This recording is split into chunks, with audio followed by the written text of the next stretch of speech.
Палестинскиот лидер Махмуд Абас одсекогаш имал силна поддршка од турскиот претседател Реджеп Тајип Ердоган. Како што Ердоган сега е ангажиран во напорите за зближување со Израел, израелските воени операции против палестинските милитанти на почетокот на јули не идоа само на тивок одговор од Турција. Израелската војска со дронови нападна бегалски камп во Дженин. Се уште не знаеме точно колку луѓе загина.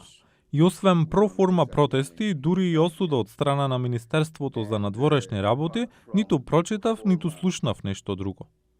Откако Ердоган беше домаќин на минатогодишната посета на израелскиот претседател Иса Херцог, напорите на Турција за подобрување на врските со Израел се забрза.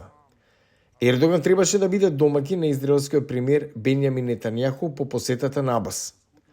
Абас има за цел да ја намали загриженоста на палестинците за напорите на Турција за приближување со еврејската држава, зашто Ердоган вели дека ќе им користи на палестинците.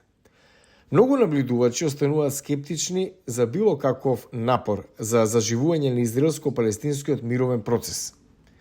Како што гледаат некои аналитичари, влијанието што Анкара го имала врз Израел кога станува во збор за палестинското прашање, се изгубило кога дипломатските односи пропаднале.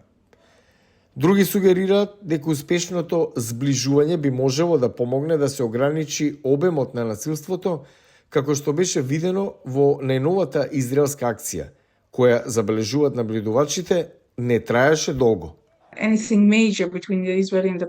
Било што големо меѓу израелците и палестинците веројатно ќе има негативен ефект врз турско-израелските односи.